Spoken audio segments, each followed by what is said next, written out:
It'll be one to go this time by. Coming to the green, buddy, coming to the green. Let's go get him. Go, go, go, Dick, Dick, Dick, go, go, go, go. Get your motor running. Head out on the highway. Here in the media center by driver the number 24 DuPont Chevrolet, Jeff Gordon, who's currently 10th in points and 30 starts here at Dover. Also has 4 wins. So Jeff, your thoughts about coming back to Dover?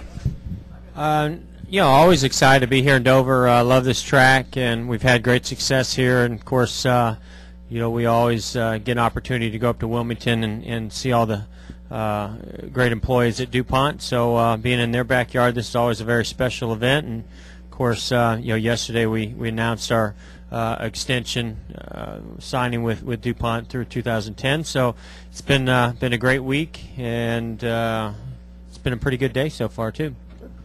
We'll open up to questions from the media. Again, as a courtesy, please state your name and affiliation. We'll go Monty, Bob, and over here.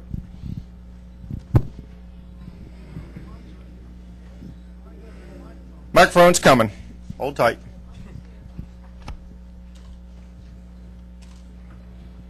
I'm just trying to work within the system here. Monty Dutton, Gaston Gazette. Jeff, how about clarifying me for this? You know, like the first thought that people saw when they get the release that says DuPont, Jeff Gordon, they think, well, doesn't Jeff Gordon have a lifetime contract with Hendrick? So what I want to know is this just DuPont re-upped him with Hendrick, or is this also a personal contract between you and DuPont? In other words, I'd like to know everything you're willing to tell us. I'll try to cover everything in between the lines there. No, you know, I don't have anything, any personal agreement with DuPont. I mean, I feel like I've been an employee of DuPont's for 16 years. You know, they've been a great company, the only primary sponsor we've ever had. And you know, what happens is when you sign these contracts, a lot of times they're 3-year contracts or 2-year extensions, and so you know, that was the case in this one, that we basically you know, just are talking about our sponsorship agreement. I do have a lifetime agreement with Hendrick. I won't be you know, driving for anybody else, and I'll be, you know, driving that 24 car, and hopefully a DuPont 24 car, you know, as long as I'm driving the car. So it's really just about the sponsorship agreement, because unfortunately we don't have any lifetime sponsor agreements. We'd like to have that, but haven't found a way how to structure that one yet. All right, we've got Bob, Nate, and then DC.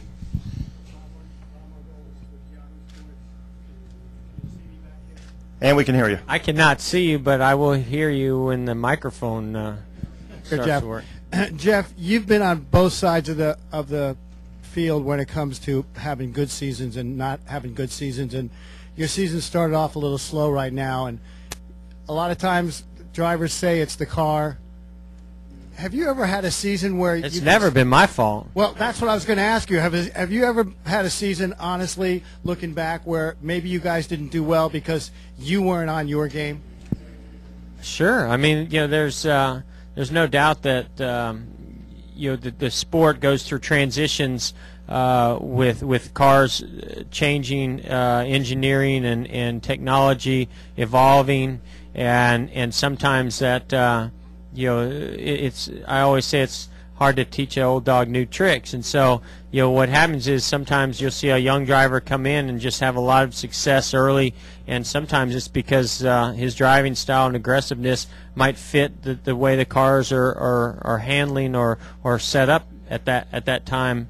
And so, you know, when you've been in the sport as long as I have, you go through all the different changes that the cars go through, from, you know, back when we used to run small sway bars and smaller springs to now, and big front springs. Now, you know, it's the opposite. We've got small front springs, huge sway bars, and gigantic rear springs.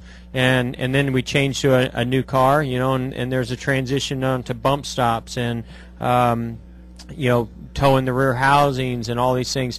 And there's no doubt that the longer you've been in the sport, the harder it is to sometimes adapt to those changes, and it just takes you a little longer. But I think the quality drivers and quality teams, you know, all should always eventually come around through hard work and the commitment. And I think that's kind of where we're at this year. Is that I think two things for us this year is that I feel like the competition, while we were focused on winning a championship last year, the competition was focused on this year.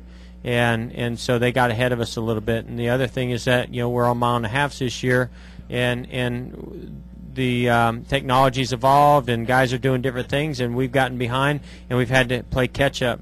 But I think that the nice thing about the chase is that you can be off a little bit right now, and still feel like you're a threat for the championship if you can make it in the chase, because we feel like by September we can get the cars doing what we need them to do. But no doubt that I this week at Pocono I felt like I was a rookie. I was apologizing to the team. I was like, guys, I know the car is not doing what I want to do, but I can't tell you if it's because I'm not driving it the way it should be driven. But the key to that is my team, no matter what, they have confidence in me because of my past success, and so they say, okay, well, we're going to get the car to handle the way you need it to, and vice versa. I have confidence in them that they're going to get me what I need, especially when we have teammates that are running good. The difference between me and maybe some other guys, that maybe haven't had that type of success or relationship, is that the team can lose confidence in them quickly, and when they do, it's hard to ever regain that back. And with us, I feel like that confidence, even if it gets down, it can be regained. Thank you. Nate. Nate Ryan, USA Today. Jeff, you're going back to Eldora on Wednesday, and so is Jimmy Johnson this year. So is a cast of thousands. It seems. And Scott Dixon, right? No, he's not. Can we make a plea to Scott Dixon? Somebody told me I'm supposed to give him a call and kind of beg him to come. I hate to break the news to you, but he apparently is not coming. He's not coming for sure. But even without the Indy 500 winner, it seems like that event has grown in just like 2 or 3 short years to a real prestigious event that lots of guys want to win. Can you kind of talk about like why that has become such an attraction for guys like yourself, and what memories you have of it from last year? Oh, I mean, I had a blast last year.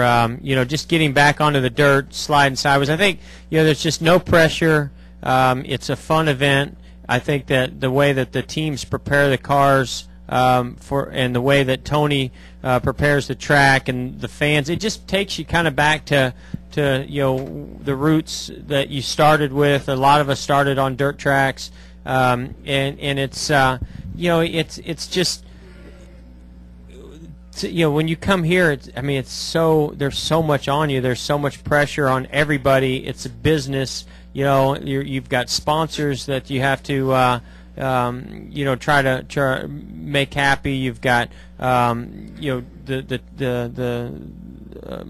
timing and scoring. You're trying to move up onto the and go faster all the time. It's just you don't have that pressure when you go there. You go there, you're sliding sideways, you're having fun, and doesn't matter if you win or lose or where you finish. You just had a good time by being there, and it's for charity. So and the fans, I think the fans are fired up to see these drivers that they see on TV all the time coming out and sliding sideways, because I think that a lot of the short track racers, they think that we're just these big time drivers that never really had to cut our teeth and work our way up, and they forget those times. And sometimes we do too, and so to get back to that, I think it shows the fans what kind of competitors that we are, what type of people that we are, and to see us all having fun doing that, knowing that we're not getting paid millions of dollars to do it. I think it speaks volumes about the drivers that are there, and for Tony to go through all he's going through to do it for charity. I mean, it's just, I don't know, it's just a cool, fun event, and you have to go there and see it for yourself to experience it and understand it. And for me, I was a little hesitant to go because I'd never driven one of those dirt late models. I hadn't been on dirt for a long time, and man, I tell you what, on about the third lap, I was like, oh, I remember these days, and it was just a blast, just a lot of fun, and enjoyed it very much. David, then Jamie. David Caravella, NASCAR.com. Jeff, going back to DuPont, they've always been such a huge presence in Delaware. They've